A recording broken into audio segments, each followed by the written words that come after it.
Prendre ton scoop de pré-workout ou autre direct sans eau, plus efficace ou non?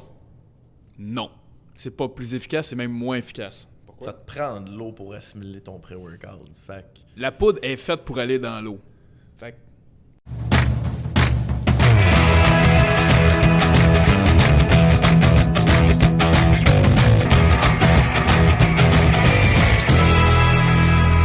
Non, je sais pas comment on commence. Mais moi, je vais commencer ça. Tu vas commencer ça comment? Hein? Je vais commencer ça, je vais dire... comment Jake commençait d'habitude un podcast?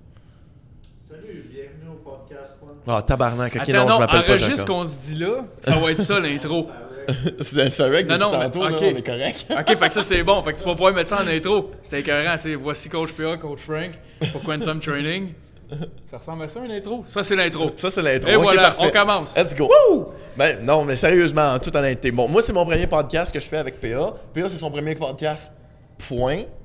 Ouais. Ouais, c'est ça. Ouais. PA, ça fait combien de temps que t'es avec nous autres, là? Ça, c'est une question piège. Ça fait quoi, 6 mois à peu près? 6 mois à peu près?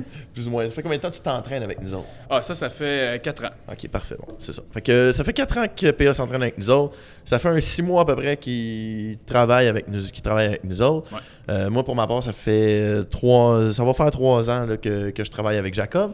Puis ça va faire... dans le fond, j'ai eu un suivi avec Jacob pendant 1 an avant ça. Fait qu'on est quand même pas mal familier. Puis aujourd'hui, dans le fond, ce qu'on fait, c'est un podcast Q&A dans le fond. Fait que Jacob, ce qu'il a fait, c'est qu'il a pris plein des questions qu'on n'a jamais répondues sur les vendredis Q&A. Puis il les a toutes enregistrées, il me les a toutes envoyées, puis il m'a dit « Tiens Frank, fais un podcast avec PA, puis réponds à ça. » Fait qu'on va faire un podcast qu'aujourd'hui, c'est ça qu'on fait. Puis on répond à des questions. C'est ça. Parfait, ça? Je pense que c'était bon. On y va. Je pense que c'était une super belle intro que tu nous as faite. Quand là. t'es prêt, PA. Parfait. Donc, la première question. Le test de pourcentage de gras avec la pince, est-ce que c'est fiable ou pas? Ben, personnellement, je crois que c'est un outil fiable dans la mesure où est-ce que c'est toujours la même personne qui le prend, puis la même manière qu'il va la prendre. Effectivement. C'est bien important que ce soit tout le temps la même personne, tout le temps le même calcul, puis tout le temps pris de la même façon.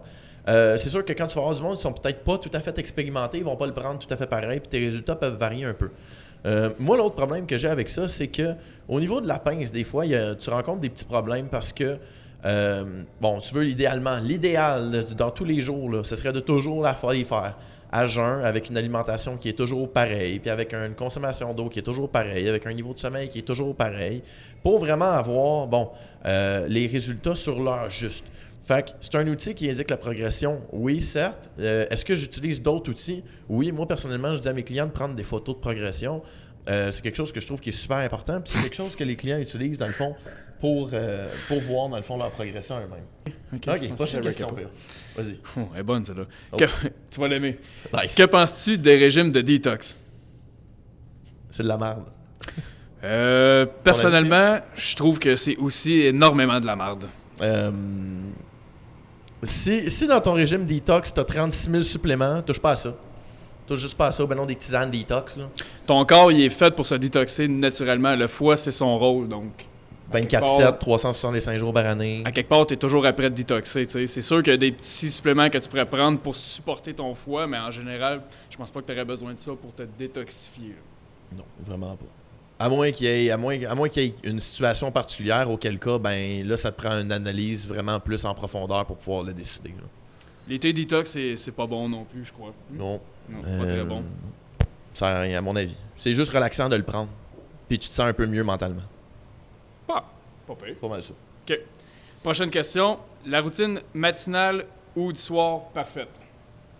Différente pour chacun. PA, c'est quoi ta routine du soir? Ouais, ça, c'est quand même pas pire. J'ai une pas pire anecdote là-dessus. Moi, un moment donné, je m'avais dit, hey, je vais optimiser ma routine du soir pour avoir un sommeil optimal. Fait que là, ce que j'ai fait, c'est que j'ai sorti tous les points possibles pour avoir la meilleure routine du soir possible. Puis, le résultat, c'est que je dormais plus parce que j'étais trop concentré à essayer de m'endormir puis de bien dormir et que je dormais plus. Puis là, je capotais. J'étais comme, je fais tout ce qui est possible sur la terre pour bien dormir, puis je dormais plus.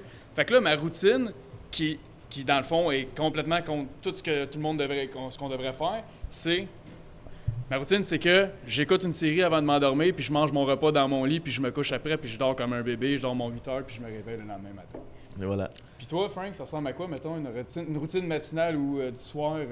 Moi, j'ai un background informatique, fait que j'ai 3 écrans de 27 pouces allumés devant moi jusqu'à l'heure que je me couche. Puis je mange mon repas à peu près 30 minutes avant que j'aille au lit, puis je m'endors, je mets ma tête sur l'oreiller, puis je m'endors tout de suite instantanément. Ça, c'est aucun problème. Moi, personnellement, lire un livre, ça m'allume bien dur. Fait que, comme, non, ça marche pas pour moi. Moi aussi. Fait que je peux pas vraiment faire de la lecture avant de me coucher. Je suis trop dans ce que je t'appelais, que ça m'intéresse ou pas, je vais être trop impliqué dans mon livre pour m'endormir. Exactement. Fait que C'est différent pour tout le monde. Fait que finalement, ta routine matinale parfaite ou ta routine du soir parfaite, ça va être celle qui va fonctionner pour toi. Ouais. L'idéal pour le matin, je trouve, j'ai beaucoup de clients que je leur dis ça, prenez pas votre sel, laissez-le sur votre table de chevet, puis retournez le chercher quand vous avez fini vos affaires le matin. La plupart du monde me disent, hey, je sauve 20 minutes le matin. Ça, c'est pas mal, je pense que c'est pas mal quelque chose que tout le monde devrait faire, mais... Ouais, je pense aussi. Sinon, le soir, une routine du soir parfaite, c'est sûr que essayer de dormir dans un environnement où est-ce qu'il fait vraiment noir, où est-ce qu'il n'y a pas vraiment de son. Tu pourrais utiliser, mettons, un ventilateur qui vient faire un bruit de fond un peu. Sinon, ça serait... Si jamais tu écoutes la télé, idéalement, mettre des blue light blockers puis des affaires de même, mais rendu là, tu sais, c'est ce qui marche pour toi qui est important. C'est ça, c'est du cas par cas rendu là. Moi, j'en mets pas de blue light blockers puis ça va très bien. C'est ça. Toi aussi, j'imagine? Oui, exactement. Je pense pas que tu games avec des lunettes devant ton ordi. Non, pas en Voir tout. tous tes bonhommes en rouge, c'est pas... Voir tout en orange, là, c'est pas top pour réussir, maintenant. C'est ce que je pensais. Alright, prochaine question. Conception d'un plan d'entraînement pour débutants. Tes top principes qui reviennent. Pour débutants, ça dépend toujours qu'est-ce qu'on sous-entend comme débutant. Là. Débutant, je vais dire 0 à 2 ans d'entraînement. Mais tu sais, quelqu'un qui commence, ça peut être du full body 2 à 3 fois semaine. Il y a du monde que ça peut être des push-pull legs. Il y a du monde que ça peut être upper-lower. Le principe d'entraînement que je suggérerais, ce serait vraiment de la surcharge progressive. Si tu commences à t'entraîner, honnêtement, ça sert à rien de mettre plein de méthodes d'intensification dans ton plan, parce que tu feras rien avec, tu feras rien de bénéfique. Puis tu vas avoir des gains pareils dans la mesure où tu commences. Puis je pense qu'aussi un bon contrôle musculaire, exemple, travailler dans la portion excentrique un petit peu plus, passer un petit peu plus de temps dans la portion excentrique, je pense que ça peut être optimal quand tu commences pour essayer de bien apprendre les mouvements. Puis c'est pas mal ça. Je vais replacer le micro parce que tu te tournes souvent vers moi puis je veux que le monde entende. Ouais, j'aime ça te regarder quand je parle. Faut que tu regardes la caméra aussi, par exemple. Ouais, mais j'aime ça te regarder. Là, le podcast qui est avec la caméra ou avec Frank, là, je sais plus. Avec les deux. OK. Ah, là, c'est ça. Je suis mêlé, là. C'est comme s'il y avait une troisième personne, finalement. Il y a une troisième personne, il y a Guillaume. Ouais, ben une quatrième d'abord. OK. C'est assez. Une autre question. Conception d'un... Ah non, j'ai oublié de switcher. Ça, c'est la même question. Une autre question pour vrai. C'est parfait, ça. J'ai tout essayé pour mes mollets. Volume, force, high-rep, etc. 3 petits points. J'ai besoin d'un truc de pro. Ben... PA, montre-moi tes mollets. OK. Attends, je vais des pantalons. Ça, c'est les mollets à PA. Frank, montre-moi tes mollets.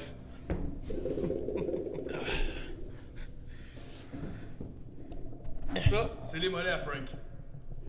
Fait qu'en gros, ça fait combien de temps? Ça fait qu'il y a au moins 4 ans qu'on entraîne bien nos mollets? Ouais, mais je les ai toujours entraînés toute ma vie aussi. On avait quand même des bons mollets avant de commencer avec Jacob, je pense. Je pense génétiquement, avant de commencer, on était... La génétique, c'est quelque chose d'important au niveau des mollets. Ça veut-tu dire que tu peux pas rien y faire? Non. Non. Ce qui est le plus important, je pense, c'est un bon squeeze de 2 secondes, 1 à 2 secondes sur les orteils, des fois même plus. Puis un bon stretch de 1 à 2 secondes dans le bas de complet de ton mouvement, des fois même plus. Pensez à pointer tes orteils quand tu es dans le stretch du bas vers toi. Vers le haut, ouais. Vers le haut. Puis barrer le genou aussi si tu les fais debout. Garder les genoux barrés. Faire des tibialis. Des tibialis, la plupart du temps, ça peut aider le monde à avoir un meilleur contrôle musculaire parce que ça va augmenter ta capacité d'extension. De flexion de la cheville. Je pense que c'est pas mal ça. Il n'y a pas vraiment de secret. C'est pas mal ça, les trucs. Là. Je pense que c'est pas mal ça. Je pense que c'est pas mal ça. Ouais, c'est pas mal ça pour les mollets. Pas mal ça. En même temps, il faut dire que les mollets, c'est pas mal notre seul point fort aux deux. Ouais, mais ça, c'est pas grave. Là. Puis en plus, on n'a pas vraiment travaillé pour les avoir. Fait que c'est un peu plate. C'est un peu plate. Ouais, en tout cas. Pourquoi pas de gras en post-workout? Ben, c'est assez simple. Dans le fond, le gras ralentit ta digestion. Donc, l'absorption de tes protéines puis tes glucides. Puis l'idéal après ton workout, c'est que tu veux absorber ta protéine et tes glucides rapidement. Donc, tu veux remplir tes réserves de glycogène, puis tu veux tout de suite mettre l'accent sur la réparation des dommages musculaires. Fait que le plus vite possible. Parfait, ça. Short and sweet. Short and sweet. Une autre question. Un supplément pour aider avec le stress. Et boy, il y en a pas mal. Commence par méditer. Ouais, la méditation, je pense, c'est ton meilleur choix Pour commencer, Ça va te sauver de l'argent, premièrement. pas mal d'argent. Parce que si tu t'embarques dans un supplément, tu peux en avoir un puis un autre vraiment pour le stress. Si tu t'embarques vraiment plus loin dans les suppléments, tu as de l'ashwagandha, tu as du magnésium. Si tu as de la misère à dormir, tu as tous les trucs du Corti Balance, Optisum, ces affaires-là de ATP. Sinon, si tu vois que c'est un stress qui bouge beaucoup, qui ondule dans ta journée, tu peux prendre des plantes adaptogènes pour éviter que ça pique trop haut puis que ça redescende trop bas, genre du Rhodiola. Puis il faut pas oublier aussi que des fois, c'est au niveau des neurotransmetteurs que tu as du stress. Puis à ce moment-là, là, tu rentres dans une situation qui est beaucoup plus complexe puis qui te demande une évaluation beaucoup plus profonde là, pour savoir c'est quoi la situation puis qu'est-ce qu'il faut faire avec ça. Là. Ouais, je pense que c'est pas mal complet, mais ton meilleur go-to en premier, c'est la méditation, avant de rentrer dans les suppléments. OK. Ça, OK. Lesquels tu voulais? C'est ça, là. Attends une minute. C'est ceux-là. Ouais. Shit. OK, ça... non. OK, Marc-Antoine Fortin nous demande « Qu'est-ce qui peut augmenter le focus, exemple, pendant une session d'examen? » Mais je pense que des suppléments style Neurofocus d'XPN ou IGF de ATP, ça peut être utile. Sinon, tu peux faire ton blend personnel à la maison. La base de ça en tant que tel, c'est de l'alpha GPC. Toutefois, tu peux aller voir là, dans le fond sur les blends de Neurofocus puis sur les blends de ATP. Ils mettent un peu les produits qui sont utiles pour le focus. Tu peux te faire ton propre blend. Sinon, pour les dosages, ça ressemble, c'est différent pour tout le monde. Fait que ça dépend de toi. C'est du cas par cas, encore une fois. C'est du cas par cas. Le Neurofocus, ça a l'air qu'il est bien vendu dans les périodes d'examen pour les étudiants. Fait que je pourrais pas te dire plus que ça. Et dans la catégorie What the fuck, Angoulou nous demande si notre cerveau est à la base de tout, le corps est-il juste un esclave? Frank? Je m'attendais pas à être Socrate aujourd'hui, moi, par exemple. Attends une minute, là. T'as-tu passé des cours de philo? Ouais, les trois. Ok, moi aussi, mais mais j'ai pas scoré fort, par contre. Je m'en rappelle pas super bien. J'ai pas scoré fort, moi. Écoute, je te dirais que le cerveau et le corps est un ensemble de cellules, puis son seul but, c'est de survivre, autant ton cerveau que ton corps. Le corps est plus un transporteur, mais écoute, si l'auto marche pas, le conducteur va pas très loin, il est à pied. C'est bon. Ça, je trouve que c'est excellent pour une question philosophique. C'est ça, je me dis. Y a-t-il, Angoulou nous demande aussi, y a-t-il un lien entre le fonctionnement du cerveau, la façon de l'alimenter et le mental? Fait que dans le fond, est-ce qu'il y a une relation entre l'alimentation et le cerveau? Ben, je pense que oui. Je pense que si tu t'alimentes mal, ton cerveau va moins bien fonctionner. Puis si tu t'alimentes bien, ben, il va mieux fonctionner. Si tu crées de l'inflammation chronique, ton cerveau va avoir beaucoup de choses à gérer, autres que justement ton assimilation de bouffe. En plus de ça, ton assimilation de bouffe va être moins bonne vu que tu es inflammé. Est-ce que ça va ralentir ta progression? Ben, c'est sûr, si tu absorbes moins ta bouffe et que ton cerveau fait autre chose que de réparer tes muscles, c'est sûr et certain que ça ralentit ta progression.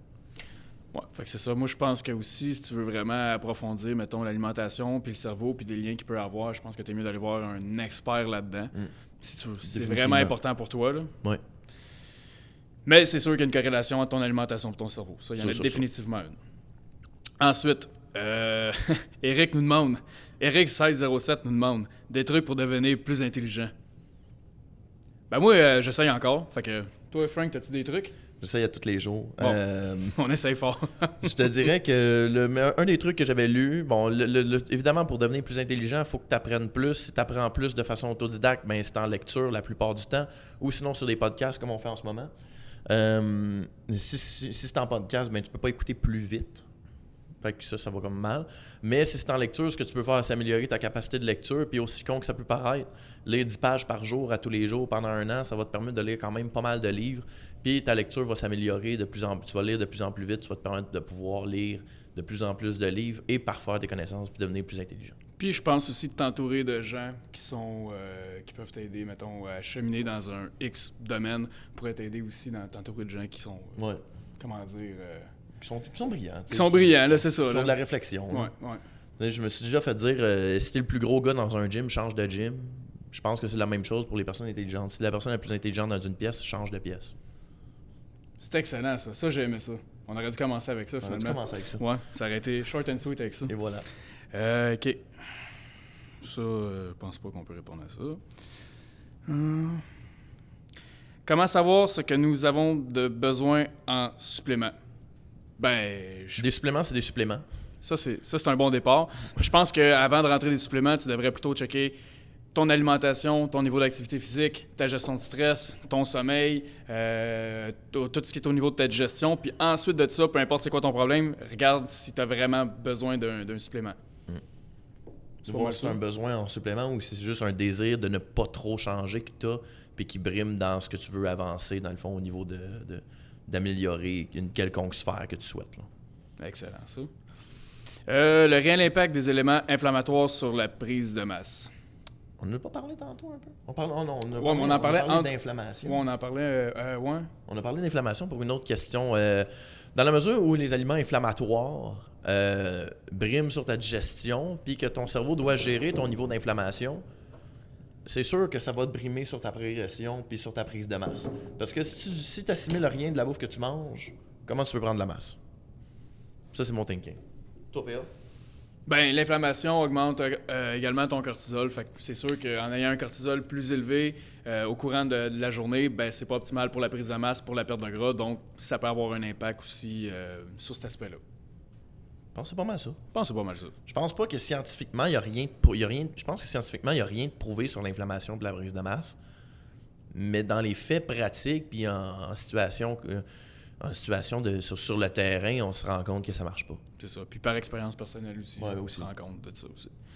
All right. M. Falardeau nous demande l'huile de CBD pour des douleurs articulaires, qu'en penses-tu? Ben moi, personnellement, pour l'avoir essayé pour justement des douleurs articulaires, puis en plus pour le sommeil, moi, pour vrai, ça a eu aucun impact. Ça a été vraiment de la merde, ça, là pour moi, personnellement. Un investissement complètement dans le vide. Vraiment. Je pense que pour des douleurs articulaires, pour moi, j'ai déjà essayé le collagène, ça avait déjà eu plus d'allure que du CBD. Pour moi, ça avait fait rien du tout, mais je pense que... Je pense que ça va différer d'une personne à l'autre. Ouais, je pense que tu peux l'essayer puis voir, toi, comment que tu vas filer là-dessus. Si pour toi, ça fait un changement, ben good, c'est cool, mais... Je pense que s'il y a quelqu'un qui a peut-être une capacité, genre, d'assimiler les cannabinoïdes meilleure, peut-être, possiblement. Est-ce que c'est la qualité de ce que j'ai pris qui était bonne ou pas? Je pourrais pas te dire non plus. Je connais pas assez ça. Fait que ça aussi... C'est pas... je te dirais que c'est à essayer. Puis regarde c'est quoi les résultats avec toi. Si ça fonctionne, tant mieux. Si ça fonctionne pas, essaye le collagène à mon avis aussi. Je pense que ça va être mieux. Ouais. Est-ce que boire pendant les repas peut nuire à la digestion? Boire à outrance, oui. Boire un petit peu, non. Entre parenthèses, l'absorption. Fait que, ben, ça résume. C'est la même réponse pour cette question-là. Boire à outrance, je suis pas mal sûr que oui. Ici, il y en a une bonne. Si Tony fait des curls avec 200 et que Guy fait ses squats avec 185, quel est le VO2 max à Phil? C'est Tony qui a écrit ça? C'est Anthony Campbell? Oui. Ah, c'est... OK, Anto. Si tu curls 200, Guillaume squat 185, c'est quoi le VO2 max à Phil? Je vais répondre 42.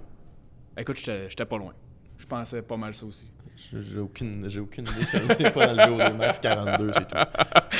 OK. Mais je pense que si Phil veut améliorer son VO2 max, il devrait définitivement travailler toutes les filières énergétiques. Wow. C'est pas mal ça.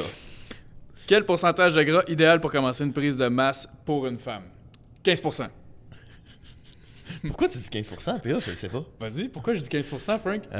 Personnellement, c'est un barème qui est comme préétabli un petit peu. Moi, j'essaie d'amener toutes mes filles en bas de 15% puis tous mes gars en bas de 10% avant de leur faire entamer une bonne prise de masse. Ce qui arrive, c'est que c'est un barème qui est comme lancé de même dans les airs sans fondement scientifique.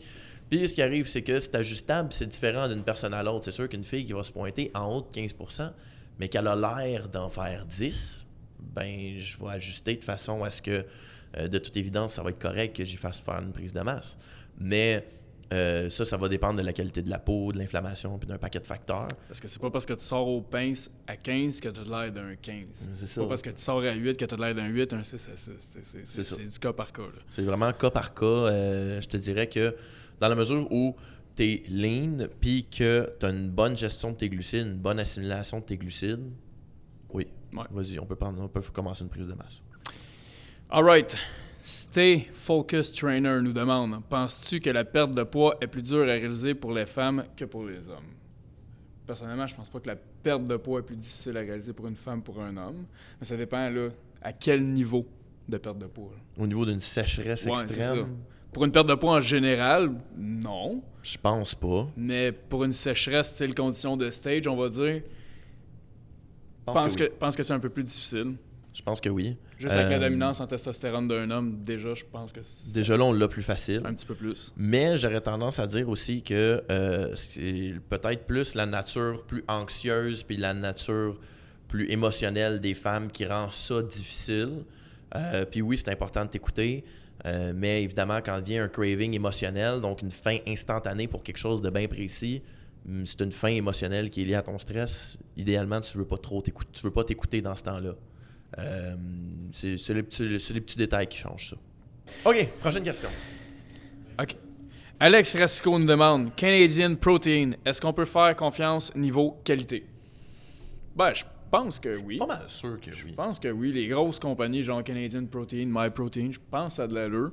Ça a de l'allure. Puis rendu là aussi, c'est ton budget qui te le paie. Tu sais, je pense que c'est une question je pense budget. que c'est une économie. Ouais, je pense que c'est une question de budget. Puis je pense que si ça, c'est ton meilleur go-to pour ton budget, je pense que c'est mieux d'y aller avec ça. Qu'avec rien. Avec rien du tout. Ouais. Définitivement, oui. Mab Coaching nous demande pour la tyrosine, vous conseillez de la prendre combien de temps avant l'entraînement? 15 à 30 minutes. Oui, c'est exactement ça que je fais. Fait que, parfait. Que penses-tu du jeûne intermittent pour une meilleure santé en général? Je vais laisser Frank nous parler de ça. Frank fait présentement du jeûne intermittent. Donc, Frank, qu'est-ce que tu penses de ça? Frank fait pas du jeûne intermittent présentement, il mange juste pas. Frank mange plus. Frank mange beaucoup moins qu'avant, c'est pour ça. La situation pour le jeûne intermittent, j'aurais tendance à te dire que c'est bon pour certaines personnes, puis pour certains objectifs. Pour une santé en général, oui. À tous les jours, non. Oui, peut-être. Ça dépend. Ça dépend vraiment d'une personne à l'autre. Moi, personnellement, j'ai fait 12-12 pendant longtemps. Ça allait super bien. J'ai fait, pendant que je faisais 12-12, je faisais 16-8 le dimanche, donc 16 heures à jeun, puis je mangeais pendant 8 heures. Ça allait super bien aussi. C'est idéal pour le système digestif. C'est bon aussi pour la longévité, puis pour améliorer ta santé. Mais, tu sais, en même temps, ça dépend toujours un peu c'est quoi ton objectif. Si ton objectif, c'est tout simplement ta santé générale, je pense que les peuples les plus en santé, c'était les peuples, justement, qui jeûnaient de temps en temps. Donc, c'est quelque chose que, oui, probablement que je te recommanderais. Je te recommande de l'essayer avant tout. Puis, je te recommande aussi de commencer par des trucs faciles, genre le 12-12, qui est c'est le plus facile. Pour ensuite de ça, t'enligner vers du 16-8, puis possiblement des 24 heures à un moment donné. Mais peu importe lequel tu fais entre 12-12 et 16-8, c'est important que tu manges quand même le même montant de calories par jour. Puis pour une prise de masse, tu penses-tu que ça pourrait être... C'est pas dans la question, là, mais pour une prise de masse, tu penses que ça pourrait être intéressant de faire du jeûne intermittent ou ça pourrait être un facteur limitatif à ta prise de masse? Dans la mesure où tu es capable de manger toutes tes calories dans la même journée, dans les 8 heures que tu as, ça peut être intéressant parce que ton système digestif se répare pendant qu'il n'y a rien à faire. Fait que si tu y laisses un 16 heures de temps en temps ou des 12 heures au lieu de 8 heures pour récupérer puis se réparer, ça peut être bénéfique, puis je pense que ça peut t'aider. Fait que ça peut être intéressant finalement pour tout le monde. Ça peut être intéressant pour tout le monde. Surtout dans l'optique que tu rentres toutes tes calories pareil. Dans l'optique que tu rentres toutes tes calories, puis que tu as possiblement de la difficulté à digérer, oui. Ouais. Cool. La Gagnère Alexandre nous demande, j'ai eu de la misère, Probio ATP à jeun avec le déjeuner, point d'interrogation. Moi, je vais dire à jeun. Oui, à jeun. Mais pourquoi tu le prends? Est-ce que tu en as vraiment besoin? Est-ce que tu le prends juste pour le prendre parce que tu as entendu dire que c'était bon? Là, Tu prends tes pré-bio avec? C'est ça, parce que pour nourrir tes probiotiques, ça prend des prébiotiques. Fait que je pense que dans l'optique que tu as peut-être un gros trouble digestif ou d'assimilation de bouffe, ça peut être intéressant. Sinon, juste le prendre pour ta santé en général, je pense que c'est un peu de l'argent. Une fois de temps en temps, genre une fois par année. Personnellement, je pense que c'est de l'argent piché par les fenêtres, moi. Ouais. Si t'as pas de problème, là, juste le prendre pour le fun, là, je veux dire. Moi, personnellement, j'en prends juste quand je me fais prescrire des médicaments. Ça aussi, ouais. J'en reprends juste quand je me fais prescrire des médicaments, j'en prends 2 semaines, that's it. Ouais. Pas plus compliqué que ça. Alright. Philippe Clusio nous demande moment intéressant de choisir machine versus dumbbell ou barbell et pourquoi? Moi, les machines, personnellement, je les prioriserais plus en fin de workout. Je prioriserais les machines en fin de workout parce que c'est un moment de l'entraînement où tu es plus fatigué, où tu as le plus de chances de faire un échec qui est technique au niveau de la forme. Puis la machine va t'empêcher justement de perdre cette forme-là. Puis elle va garder un niveau technique qui est plus intéressant. Mais ça pourrait être aussi, mettons pour... on parle de la machine, mais ça pourrait être aussi, mettons, ça dépend de l'exercice, tu sais, dumbbell, mettons un dumbbell bicep curl, ben en fin de workout, tu sais, je veux dire, pour une machine, ça c'est un... Non, Je pour vois pas une machine ou l'utilité, pour un mettons, avec dumbbell, une c'est machine, pareil au là. même ou Fait presque. que, tu sais, j'utiliserais une machine, mettons, pour du dos, pour du chest, tu sais, Ouais. des trucs comme ça un Pour peu. plus des grosses machines, Pour plus des gros muscles. Des gros muscles plus que des petits muscles, là. Définitivement. Pour moi, ouais. Vendu. Vendu? L'idée est vendue. Wow! Fab Sport Spirit nous demande: privilégier le volume sur une séance ou la fréquence sur la semaine? J'ai aimé ta réponse tantôt. Tu peux la répéter? Moi, personnellement, je privilégie du volume dans ma séance. Puis IPA, lui, il privilégie de la fréquence. Donc là, c'est à toi de vérifier qu'est-ce qui a l'air de fonctionner le plus, puis ben, choisis ça. C'est ça? Ouais, exactement. Parfait. Mais sans Non, blague, sans blague pour ça, il y a du monde qui vont mieux réagir avec plus de volume, il y a du monde qui vont tolérer plus de volume, puis tout le contraire, il y a du monde qui vont moins tolérer de volume, fait qu'à ce moment-là, t'es mieux de leur donner de la fréquence. Je pense que finalement, ça dépend vraiment de ta périodisation. Je pense que tu as des phases où est-ce que tu vas avoir plus de volume puis d'autres plus de fréquence. Fait que rendu là, ça dépend de ta période. Il n'y a pas une bonne ou une mauvaise façon de procéder, je crois. Exact. Fait que rendu là, c'est personnalisé à chacun. Exactement. Yanou Hockey nous demande: progression adéquate égale combien de livres de masse musculaire par semaine, par mois? Ça, je crois que ça dépend énormément de plusieurs choses. Ça dépend, premièrement, es-tu naturel ou tu ne l'es pas? Ça dépend, ça fait combien d'années que tu t'entraînes aussi. Si ça fait un mois que tu t'entraînes versus si ça fait 10 ans, ce sera pas la même progression. T'es-tu quelqu'un de stressé? T'es-tu quelqu'un qui gère bien son stress? T'es-tu quelqu'un qui a de l'inflammation? T'es-tu quelqu'un qui mange de la marde? Manges-tu en surplus calorique, en déficit calorique? Tu manges-tu en maintien? T'as-tu une périodisation optimale? Est-ce que tu t'entraînes avec intensité? Est-ce que, tu sais... Paquet d'affaires, paquet de détails. Beaucoup de facteurs qui détails. peuvent venir rentrer en ligne de compte avec, pour ta progression en termes de masse musculaire par mois. J'avais lu à quelque part à un moment donné qu'il y a quelqu'un qui avait dit comme si tu prends 0,5 livres de masse musculaire maigre par semaine, c'est un ratio optimal, mais je trouve que ça fait absolument aucun sens. Parce que c'est trop du cas par cas, c'est trop relatif. C'est beaucoup trop relatif, ouais. Ouais. On a un client, un jeune de 17 ans qui a commencé à s'entraîner avec nous autres quand il avait 16 ans.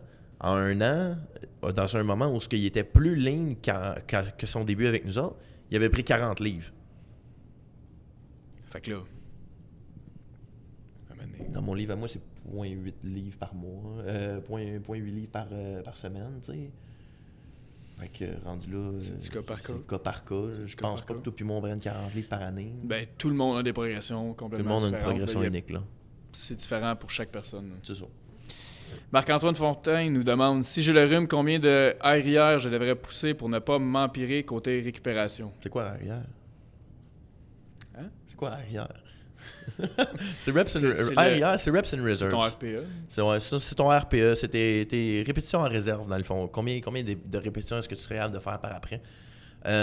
Au niveau du fait que tu as le rhume, si tu n'as pas de symptômes graves, genre de la fièvre, quelque chose qui s'enligne vers une bronchite. Finalement, tout ce qui se passe en haut des épaules, mettons. En haut des épaules, là, fièvre, bronchite, etc. Le nez qui coule sans arrêt, la gorge complètement arrachée, que tu n'es pas capable de manger. Va juste pas t'entraîner. C'est pas une semaine qui va te faire perdre de la masse. Même si c'est pas 2 semaines qui vont te faire perdre de la masse. Si tu as le rhume et que tu files bien, va t'entraîner. Va t'entraîner puis te donne ce que tu peux donner. C'est pas mal ça. Tu t'adaptes finalement avec tes symptômes, avec ça. le niveau d'énergie que tu vas avoir finalement. Exactement. Le deadlift d'Oron, bon ou mauvais? De Kéliane Perron. Dans certains cas, c'est pas grave d'avoir le dos rond.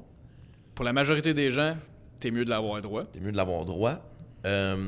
La raison de pourquoi c'est pas super grave d'avoir le dos rond est quand même assez complexe puis est un petit peu plus difficile à expliquer en podcast comme ça. Mais c'est où qu'on peut avoir cette réponse-là? Cette réponse-là, tu peux l'avoir dans l'édition niveau 2 de biomécanique qu'on va donner au courant de l'année 2020.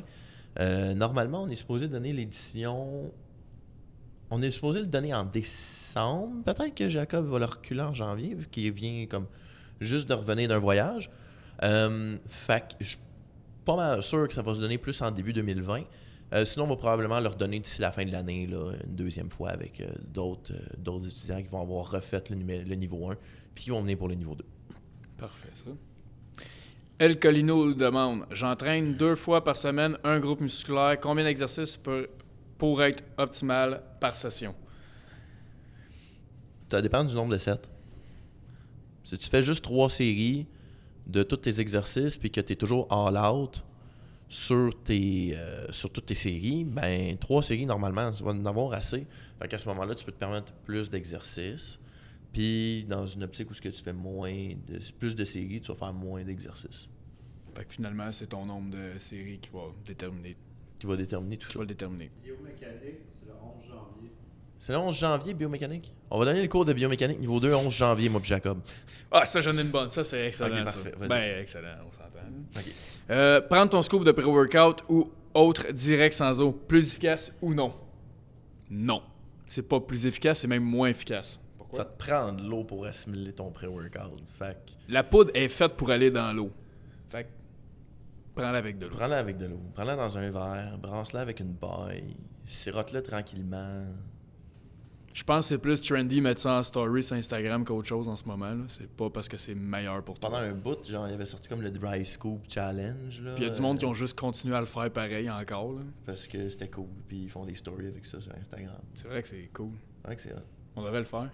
Écoute, on va aller chercher un scoop de pré-workout live. Là. Ouais. J'ai des scoops de 15 grammes en bas. On va avoir du fun. Les scoops de Inos dans TP. Ah oui, c'est ça. C'est C'est 20 grammes. Quinte, oui. Euh. En même temps, des fois, il y a des produits qui coûtent pas super bon. Fait qu'à ce moment-là, tu sais, le prendre de même en dry scoop, ça fait en sorte que t'es moins. T'as moins un goût de marde dans la bouche longtemps. Ça peut être Au ça, chaud. mais là, un moment donné, T'avais-tu- mange une gomme. T'avais-tu vu sur le live un moment donné quand Jacob puis Julien faisaient un live puis ils avaient fait un dry scoop challenge mais avec de la protéine de Believe? Ouais, ça va être rough un peu. Et là. ça doit être rough sur Ouais. un moyen temps. C'est ça. Julien il l'avait essayé, je pense pas que ça avait passé. Ça doit pas être le fun, là. Ça doit pas goûter être weird fun. aussi. Hein. Ah, ça doit goûter bizarre. Y avait-tu du flavor dans le scoop? Non, dans ce temps-là, il était en vanille Ouais, et au c'est chocolat direct. Ah oui, c'est vrai, au début. Ouais. Ouais. Ok, hey, ça, ok. Un truc pour ne pas que le mental abandonne avant le corps dans un training. Ben là, Entraîne ton mental. Entraîne ton mental. motive-toi. Écoute des vidéos de Ronnie Coleman, là. Puis, écoute, ouais, non, sérieusement, écoute des vidéos de motivation, ça peut avoir l'air con, mais ça va t'aider. C'est surtout une question de détermination mentale. Là. Quand tu penses que tu es à bout physiquement, je pense que ton mental, je pense que tu es capable. Quand ton mental, en fait, te dit que tu es à bout, tu as probablement un autre 40% de ce que tu as fait comme en tank, puis dans la tank, puis tu es capable de le pousser plus que ça. Là. Définitivement, je suis pas mal sûr que tu peux pousser plus que ça. C'est très, très rare les gens qui vont s'entraîner à un vrai échec total par eux-mêmes. Quand ils s'entraînent ici avec nous autres, ça arrive plus souvent, mais des échecs totals par eux-mêmes, c'est plus rare. Beaucoup plus rare. Le suivi mensuel coûte combien chez vous? Sérieux, c'est une question pour de vrai? Ouais. Ben, Colin. Écoute, le suivi mensuel coûte combien chez nous? Ça dépend si tu veux un suivi en ligne, ça dépend si tu veux un suivi avec moi, ça dépend si tu veux un suivi avec Jacob expressément. Je te dirais que le suivi avec moi, ça commence à 160$ plus taxes par mois. Plus taxes, ouais. Fait que ça revient à peu près En à personne. À 180. En personne, ouais. Ouais, ça revient à 182, je pense. 180 avec des taxes. peanuts, là. 180 des peanuts. Quelque chose dans ce genre-là. De toute évidence. Puis, au cas où tu ne saurais pas comment on fonctionne, nous, on fonctionne avec des suivis sur 12 mois, etc. Fait qu'il faut que tu sois prêt à avoir un engagement de 12 mois. Puis, dans le fond, après ça, dans le fond, on fait l'évaluation évaluation physique complète de ta santé digestive, hormonale, de ton sommeil, etc. On fait la biomécanique. On fait les juste bioimpédance, mais on fait juste ton pourcentage de gras en tant que tel. Évaluation à chaîne fermée de tous tes groupes musculaires. Test postural, on regarde tes facteurs limitatifs, tes limitations au niveau des chevilles, des hanches, des chevilles, des genoux, des hanches, des coudes, des épaules. Et puis, à partir de là, ensuite de ça, on commence dans le fond les suivis qui incluent dans le fond toujours à tous les mois 1 heure de remise pour ton plan d'entraînement avec soit moi, soit avec PA. Ou est-ce qu'on passe 1 heure avec toi à te faire rire et à te montrer pas mal tous tes exercices pour être sûr qu'ils soient bien exécutés quand tu retournes chez vous. Wow, c'était vraiment complet. Merci, Francis, pour cette réponse. C'était Écoute, le prix qu'on voulait savoir ici, mais je suis écoute, pas on habitué sait pas en tout tout. de faire ça, tu sais. C'était incroyable. Je pense que je me prends un suivi avec toi, moi. Ben non, mais ce que je veux faire, c'est quand même justifier le prix un peu. Là. Niaise. All right. Au lat pull-down, est-ce que la prise modifie beaucoup l'engagement des biceps? Fait que j'imagine prise neutre, supination ou pronation. Qu'est-ce que t'en penses? Ben moi, je pense que ça peut avoir un impact, mais je pense que le plus gros impact pour l'engagement de tes biceps, le recrutement de tes biceps, ça va être l'exécution de l'exercice plus que la prise, là, selon moi. Toi, Frank? C'est définitivement plus ton exécution que ta prise. C'est sûr que si tu fais un lat pull-down en supination versus un lat pull-down en pronation ou en prise neutre, tu vas peut-être avoir un peu plus de biceps qui va être impliqué. Dans la mesure où tu fais les 2 ou les 3 pour les lats, mais je pense que c'est définitivement plus à quel point l'intention que tu mets est dans tes lats versus tes biceps ou dans tes biceps versus tes lats qui va créer, dans le fond, ton recrutement musculaire. Pas mal ça.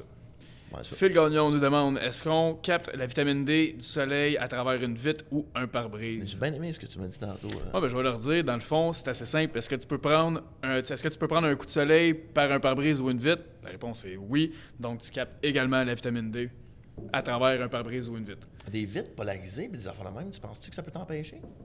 Ben, mais moi, hein, je sais pas. Ben, j'imagine que les vitres teintées, tu prends pas de... Les vitres teintées, ça doit être moins pire, ou Ben, ouais, ça doit le bloquer un peu? Je pense pas que tu brûles, là, mais...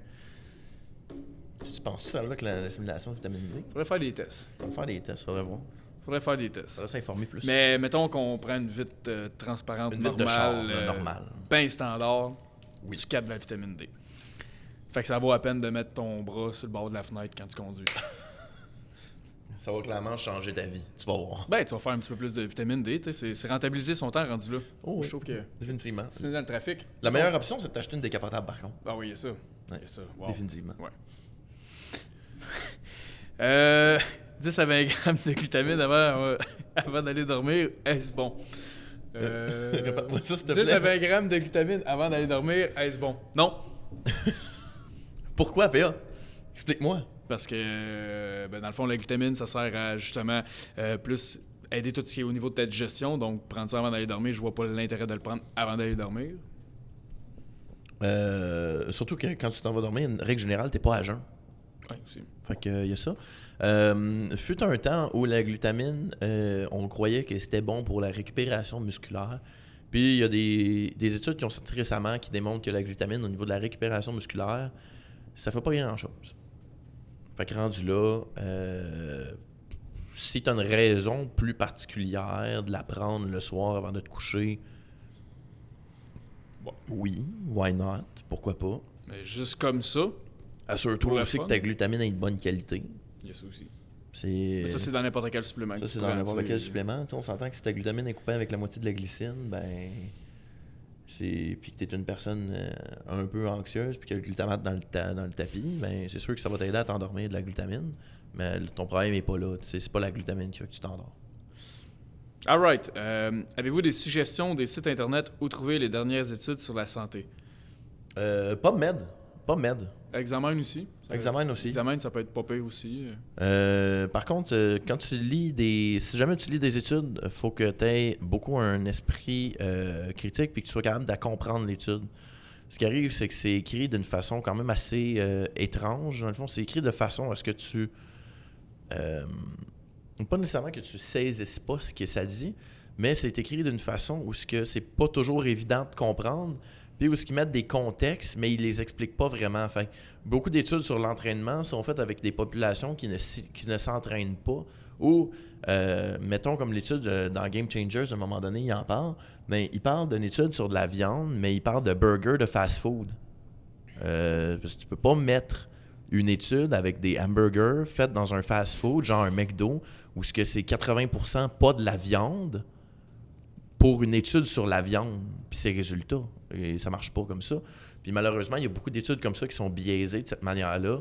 Fait que faut que tu saches reconnaître les bonnes études, faut que tu sois capable de les lire puis de les prendre avec un esprit critique, là. Bonjour. C'est une question, là. C'est pas juste moi qui dis bonjour. Bonjour, la kératine, quel réel effet? une prise de masse incroyable, au moins 40 livres. Au moins 40 livres, je te le dis. Dans la première semaine seulement. Si tu fais un loading phase. Ouais. Sinon, oublie ça, il n'y aura pas d'effet. Sans blague. C'est le supplément le plus étudié, où est-ce qu'il y a le plus d'études sur Internet. Tu peux vraiment trouver toute l'information là-dessus. Il n'y a rien de caché. Il n'y a rien de caché sur la créatine. Tu peux juste écrire créatine. Exactement la même question. Tu écris le créatine, quel réel effet, puis tu vas avoir vraiment ta Créatine, réponse bon complète. ou pas, peu importe. Est-ce que c'est bon pour toi? Oui, c'est bon pour toi. Au prix que c'est, je pense que c'est un supplément que tu pourrais te permettre. Oui, c'est pas cher. C'est quoi? C'est 19 piastres à livre, je pense. Ouais. Une bonne créatine monohydrate, bien normale, bien That's standard. it. Pas Investis besoin pas d'avoir une plus. HCl ou whatever. Là, il y a plein 14 sortes de créatine dans le même pot qui vont te vendre pour 100 piastres. Une créatine monohydrate bien de base, tu vas avoir les effets escomptés avec ça. 5 grammes par jour. 5, ouais. Les effets réels que ça donne, si tu prends 80 livres puis tu fais 6 reps all out, ben ça se peut que tu te rendes à faire 7 reps plus rapidement. Ta 7e rep va arriver plus rapidement. C'est ça que ça va te donner. Pas mal ça pour la créatine. Sinon, ici, il y a une question. Prise de masse, que penses-tu faire 15, 12, 10, 8 reps au lieu de faire juste 10 reps ou 12 reps ou 8 reps? Ben, je pense que pour ta prise de masse, pour l'hypertrophie, finalement, c'est ça la question. Pour l'hypertrophie, je crois que c'est pas ton nombre de reps, mais ton temps sous tension qui va faire la différence. Ton temps sous tension, l'intention que tu vas donner, l'intensité que tu mets dans ton entraînement.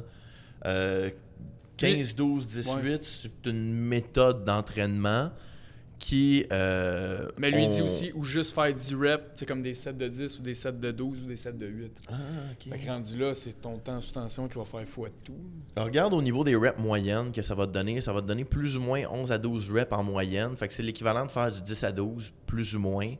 Ce qui arrive, c'est que ta méthode d'entraînement de 15, 12, 18, souvent, c'est une méthode qu'on utilise dans une période plus de volume, où ce que tu prends quelqu'un pour 15, 12, 18, là, ou ce que tu prends quelqu'un qui est un débutant et qui n'a jamais travaillé avec des plus basses reps, où tu y instaures tranquillement un avancement vers des reps plus basses, fait qu'avec une intensité plus haute. Mais sinon, entre ça puis faire un 10 à 12, je te dirais qu'il n'y a pas de grande différence. Au niveau, ça dépend tout le temps de l'intensité que tu mets dedans. S'entraîner 7 fois par semaine, bon ou pas? Je pense que si tu es capable de t'entraîner 7 fois par semaine, Tu t'entraînes pas assez fort. tu t'entraînes pas assez fort. Je pense que de base, c'est pas mal ça. Ouais. Je pense que minimalement, tu as besoin d'une journée de repos dans ta semaine. C'est pratiquement impossible. Une journée de repos par semaine au moins. Minimalement, Off, là, complètement. genre minimalement. Là. Puis comme complètement off, là. Pas une demi-heure de cardio, rien, juste off. Mais règle générale, c'est plus 2 à 3 journées off par semaine. 2 puis 3 journées off ou peut-être avec Rest active, genre active avec un petit rest, peu de cardio. un petit hiking, ou, quelque chose. ouais, là, mais une activité à l'extérieur. Une activité un plus sport relaxante X que stressante, tu fais, ou du ski, ou je sais pas. ouais, quelque chose de plus relaxant que stressant comme activité. Mais s'entraîner 7 fois par semaine, si tu t'entraînes avec une bonne intensité, puis tout ça, je pense pas que c'est faisable. Ben, c'est faisable, mais à long terme, c'est pas sustainable. C'est faisable sur le court terme, une semaine ou deux, mais sinon, à un moment donné, il y a quelque chose qui va te lâcher. Là. C'est sûr. Écoute, c'est pas une question, mais c'est juste à dire que t'es très inspirant. Cool, super. Je vais prendre en considération que ça s'adresse plus à Jacob. Non, je pense que c'était à toi. Regarde, c'était écrit, là, juste comme ça. Déjeuner avec des œufs chaque matin. Bon ou pas? Si t'as pas de problème de digestion. Oui. Oui. Pourquoi pas?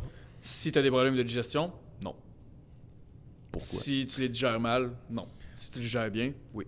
Le seul hic avec les œufs, c'est que c'est un des aliments qui est le plus facile de faire des hypersensibilités. Ouais.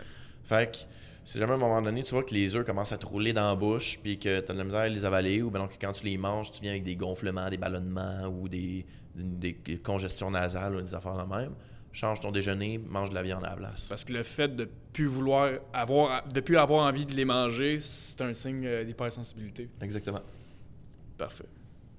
Écoute, on a fait le tour, là. J'essaie d'en trouver peut-être une autre. Là, versus BCA, vous l'avez dit? ouais, mais je me souviens plus comment qu'elle était. Non, ok. Ouais, mais c'est plus. Ouais. Les EA sont-ils plus efficaces en intra-workout que les BCA mélangés à mes carbs Believe? C'est quoi ton thinking, c'est BCA, tout pire? Moi, je pense que c'est complètement inutile. Ouais. Moi, personnellement. C'est mon avis aussi. Tu sais, sur papier, dans les études, ça prouve que c'est efficace, que ça a un avantage, puis tout ça, mais je trouve que pour l'utiliser, moi, personnellement, puis l'avoir utilisé pendant des années, je trouve que j'ai eu aucun résultat de ça. Parce que quand je l'utilise ou quand je l'utilise pas, j'ai pas de différence dans mon workout, j'ai pas de différence à la fin de mon mois au niveau de, mettons, ma progression au pli, puis tout ça. Fait que Ça goûte bon. ça goûte bon. Ça goûte bon pendant mon workout. On dirait que je bois un petit Kool-Aid. J'aime bien ça. Mais à part ça... Ben, si tu le mélanges avec tes carbs, Ouais. honnêtement, je pense que t'en as pas besoin. Non, mais c'est pour ça que j'en mets plus non plus. Moi, je priorise bien gros des EAA quand j'en donne. Puis encore là. Puis C'est encore. une bonne dépense ajoutée, là. Tu sais, c'est quand C'est- même dispendieux, là. Ouais, des EAA, c'est quelque chose qui est quand même assez dispendieux. Tu sais, 30 scoops, c'est pas mal, genre 30$, là. Si c'est pas plus. Et c'est pas plus taxes, c'est pas mettons plus. 30 plus taxes, Ouais. à peu près. Là. Fait que, tu sais, c'est quand même une bonne dépense que tu vas faire. Est-ce que tu es mieux de prioriser, par exemple, une meilleure alimentation, des meilleurs aliments, de la meilleure qualité d'aliments? Je pense que oui, avant de prioriser au lieu de prioriser BCA ou EA. Mais si, exemple, que tout est déjà parfait, que tu fais déjà toute sa grosse coche, Ton alimentation péri-workout est vraiment optimale sur le top que tu peux assimiler puis digérer. puis que tu utilises déjà des suppléments qui sont un petit peu plus intéressants que des BCA ou des EA, style genre des oméga, du magnésium, de la vitamine D, une multivitamine, Puis que ton budget te le permet encore, ben je pense que t'es mieux avec des EA que des BCA. mieux avec des EAA. Mais c'est considérant tout ce qu'on vient de dire là avant. Ouais, définitivement. C'est ça. Puis pense que c'est lui, pas mal ça. je pense que c'est pas mal ça. Je pense que c'est pas mal ça pour le podcast. Je pense qu'on a fait le tour. On a fait le tour. Tu répéteras, genre, D'accord. qu'est-ce qui s'en vient avec vous autres prochainement? On me chuchote à l'oreille une question. La foule en délire, La foule en délire ici au Quantum nous pose une question. on va prendre les questions présentement. Vous pouvez y aller ici, monsieur, oui? Mais on m'a demandé qu'est-ce qui s'en vient prochainement, dans le fond, avec PA puis moi, en fait. Au courant de l'année... Je vais prendre en considération que c'est au courant de l'année 2020, parce qu'aujourd'hui, on est quoi? On est le 3 décembre? Écoute, il en reste pas long, là. Il en reste pas long en 2019. On est le 3 décembre, il reste 22 jours avant Noël, il reste 28 jours avant le jour de l'an. Qu'est-ce qui s'en vient en 2020 avec nous autres, PA? Ben, sûrement un lendemain de veille avec le jour de l'an, là, pour commencer. Un lendemain de veille avec le jour de l'an, Bon, ça, c'est après parfait. ça, je pense qu'on y aurait... On commence l'année en force sur un lendemain de veille. Ouais, c'est ça. Fait que, c'est ça, dites-vous-les pour dire, ceux qui vont prendre les rendez-vous avec nous le 2 janvier, ça va être rough. Hein. Le premier puis le 2, là. C'est ça, on va pas être un tas de meilleur, Tâchez mais votre sucre, OK? sinon, mis à part ça, je crois qu'il va y avoir les Muscle Camp, le retour des Muscle Camp en 2020. Effectivement, il va y avoir le retour des Muscle Camp. Les Muscle Camp qui était quelque chose qui était quand même bien aimé par les gens qui nous suivent là, chez Quantum, dans le fond, qui était, en fait, c'était une journée où on travaillait 2 groupes musculaires, où il y avait une portion un peu théorique sur l'anatomie, sur comment exécuter les mouvements, qu'est-ce que les muscles font, et un workout par groupe musculaire qui a été donné à l'époque par Jacob et Julien Haroun. Puis, à mon arrivée en tant que tel, je les assistais là-dedans, donc je le donnais avec eux. En 2020, ça va être moi et PA qui va les donner. Probablement que Guillaume aussi va venir avec nous, il va nous assister dans le fond pour les donner les Muscle Camp. Fait que ça, c'est quelque chose qui va revenir en 2020. Sinon, il va y avoir également des live Q&A qui vont revenir. Il va y avoir le Sur retour des Instagram. lives sur Instagram avec moi et PA. Je sais pas à quelle fréquence qu'on va faire ça. On va essayer de setter une fréquence qui aurait de la On va essayer de setter une fréquence qui aurait de l'allure puis qui va fitter dans nos 2 horaires, de toute C'est ça. évidence. C'est On quelque va chose essayer de aussi les annoncer d'avance sur les Oui, réseaux ça va être sociaux, annoncé ça sera d'avance, pas, ou maintenant ça va être une out heure. of nowhere. Là, Ça va être une heure qui va être steady ou quelque chose Ouais. comme ça. Là. Et puis, je pense que c'est pas mal ça. Y a autre chose? Non, je pense que c'est pas mal ça en 2020 qui arrive pour nous, les Pas grosses mal. affaires. Ouais, pour nous. Plus pour... sinon, plus pour Quantum, évidemment, il y a les formations voyons, biomécanique niveau 2 qui s'en vient en 2020, le 11 janvier. Je pense aussi que si je me trompe pas, Il y a la Jacob formation voulait en faire- ligne aussi. Il y a la grosse formation en ligne de 52 semaines. qui s'en 52 vient aussi. semaines, 52 modules qu'on passe à travers vraiment comme... Un paquet Tout, là, d'affaires, genre, absolument tout. Là. Ouais, ouais. Autant biomécanique de tous les groupes musculaires, il y a des workouts, je pense, pour tous les groupes musculaires. Ah ouais, si je me c'est trompe vraiment, pas. vraiment complet. On passe à travers tout. Il va y avoir... Guillaume, ça va être insane. Vraiment, c'est très, très, très complet. Là, pour ceux qui veulent plus en apprendre sur l'entraînement, je pense que ça va être quand même assez simple de compréhension pour les gens qui commencent là-dedans. Puis Ouais. même pour les trainers qui sont déjà entraîneurs, je pense que ça va être un gros plus-value parce qu'on parlera pas juste de la base, on va vraiment aller plus On loin. va plus loin. un peu. Fait que je pense que ça va être très, très complet. Je pense que ça va être en français, le cours en ligne, Ouais. pas mal des plus complets que présentement je connaisse. Là. Ouais.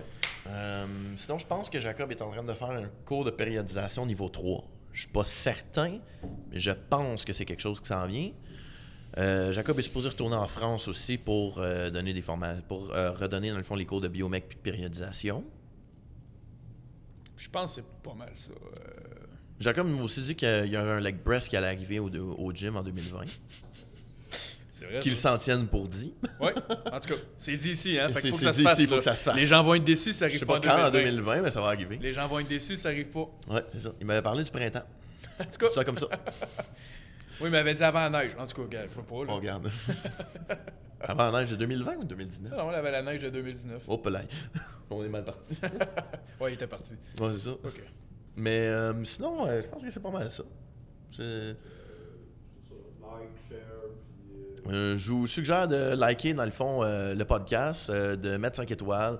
Autant disponible sur iTunes que sur Spotify. Il est aussi sur YouTube. Il est encore sur Anchor? Oui, il doit être encore sur Anchor. On a encore accès sur Anchor. Laissez-nous vos commentaires. Appréciez-le. Likez 5 étoiles si jamais ça vous tente. Et puis... Sur ce, on va vous souhaiter une bonne journée. ben oui, Bonne soirée. une bonne soirée, dépendamment vous l'écoutez quand. Une bonne nuit. Peut-être une bonne nuit. Ce serait une bonne chose de ne pas l'écouter devant un écran Ouais. si jamais vous allez vous coucher. Si on revient à la question À sur routine le du sommeil. sommeil puis le réveil. Fait que, mais c'est ça, dans le Pas au fond. réveil non plus, parce qu'on a dit de pas être sur le téléphone au réveil. Fait que... Exactement. De toute évidence, en tout temps, si jamais vous continuez à participer au concours, on va faire tirer des concours à l'approche de Noël, puis probablement tout au long de l'année 2020 pour des séances gratuites avec PO ou avec moi. Ouais. Participez-y en grand nombre. Les gens qui gagnent, normalement, sont assez satisfaits. Ouais, j'ai pas eu quelqu'un qui était pas satisfait du service qu'on avait offert. Et voilà. Fait qu'on vous souhaite à tous une bonne journée. Et voilà. Soyez prudents. Profitez du temps des fêtes et puis on se revoit dans le fond dans un prochain podcast. C'était la première fois qu'on faisait une fin de podcast, là, c'était un peu tout croche. On va se reprendre les autres fois, ça va être on va se mieux. donner une meilleure structure. Ok, c'est fini, là! Donc merci à tous d'avoir écouté, j'espère que vous avez apprécié. Si vous aimez ça les podcasts, n'oubliez pas de laisser un petit review sur iTunes, un petit 5 étoiles, ça nous ferait grandement plaisir. Si jamais vous avez quelqu'un que vous voulez avoir sur le podcast, vous pouvez nous écrire sur Instagram, Facebook, Quantum Training. Il y a aussi notre chaîne YouTube que vous pouvez aller voir, Quantum Training. Et aussi pour ceux qui écoutent le podcast, vous avez 20% de rabais sur le site beliefsupplement.com avec le code Quantum20. Si vous voulez un shaker incassable en acier inoxydable, pas de BPA, l'excellente compagnie Mana Apparel vous offre 15% de rabais avec le code Quantum15. Sur ce, passez une excellente journée et on se dit à la prochaine.